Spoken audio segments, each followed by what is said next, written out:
How to know if yung babae kasama mo is hoe o wifey? Oh, maganda galing nila magpanggap eh. Haha.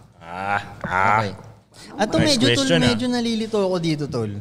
Kasi lahat sila wifey. Hindi. Maraming wifey naman talaga ng material. Pero nakakalito siya minsan dahil minsan pag titingnan mo sila, parang nandun lahat ng signal na wifey siya. Na hoe sila. Na hoe sila. Pero nakukonvert, biglang yung pala yung best player mo sa team mo. Parang ganun eh. Yes. Minsan naman nasa kanya lahat ng signal na pwede siyang wifey pero wala siyang silbi sa'yo. Parang ganun. Kaya rin, alam mo yun, hilig niya magbasa ng libro, taong bahay lang siya. Pero siguro depende sa akin. Depende sa click namin. Kasi parang napag-usapan din namin sa ano yan eh, na parang sabi nga, red flag minsan yung maraming tatong babae. Pero sabi naman nung isa, hindi rin eh. Nakamit na ako ng maraming tatong babae. Na down sa akin eh. Sa lalaki pa rin talaga. Parang lagi minsan sinasabi nila na iwasan mo yung mga babaeng walang tatay. Parang iba mag-isip yung mga yun. Pero may sabi naman nung iba na, may mga babae ako na wala silang tatay. Pero maayos. Yung pa yung pinaka MVP sa team ko eh. Parang ganun. Pero may factor din naman yun about sa mga ganun. Siyempre, kailangan mo rin tanungin yung family niya, yung background niya.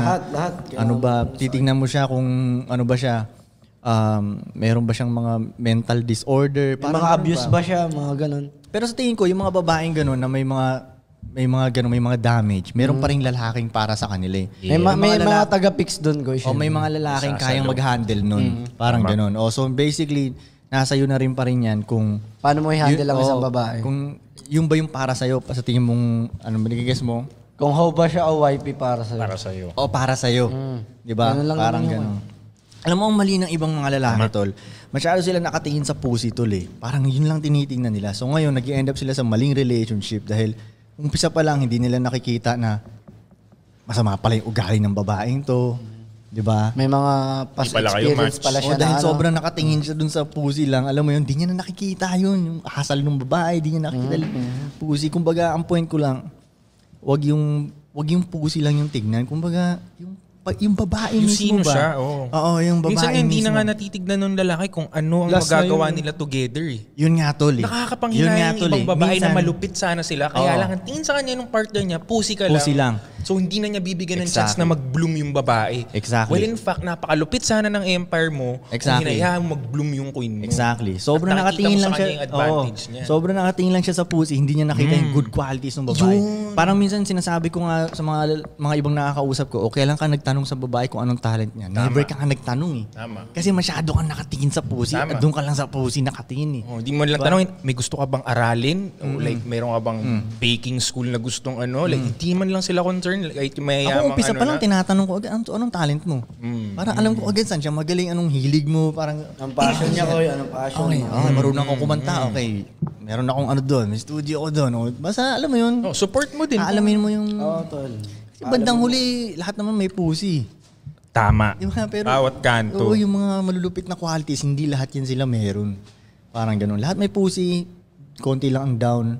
So yun, ako ganun ko tingnan. So wag kayong masyadong tumingin superficial. Sa pussy. Wag kayong mabulag doon dahil doon kayo nag-end up sa maling relationship. Nakapasok kayo sa maling relationship, hindi na kayo makalabas tuloy. Yung sobrang wala na eh. Nandun na kayo, nahukay nyo na yung sarili nyong hukay. Alam mo yun, ang lalim na, di kayo makawala doon. Lalo na porky pag maganda, maputi, sexy. Nabubulag sila doon, tol. Tapos na. Bulag na bulag sila doon. Parang ganun. Wala na, kahit inaaway ka araw-araw, kahit bawal ka lumabas araw-araw, basta may maganda akong inuwian na maputi at sexy, okay ang buhay ko. Totoo.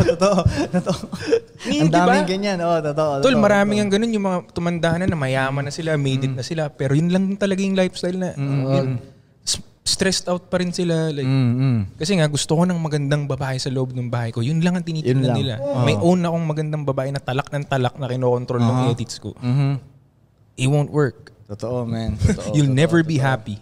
Totoo. Kung ngayon lang tingin mo, sasaya ka for 5 minutes. 5 minutes ka lang naman para labasan eh. Yung iba nga tulang Hindi ka nga 5 minutes nilalabasan, tol. Seconds lang yun nilalabasan ka. Buong process ng sex nga, trabaho eh. Totoo. Ang masarap lang dun yung paglalabasan ka na yung 5 seconds, 10 seconds. Yun lang yun eh. Pero yung before nun, trabaho yun. Kaya ikaw yung lahat gumagalaw, pinapawisan ka. Totoo. Kaya kung tingin mo lang yung maganda, dun ka lang magkakaroon ng advantage, yung seconds na yun. Doon mo lang maririp yung reward nung meron kang maganda. Tapos pagkatapos mong labasan yun, ikaw yung pakukuhain niya ng tubig. Di ba, ikaw yung pakukuhain niya ng tubig. Tubig sa baba. Wala na ko.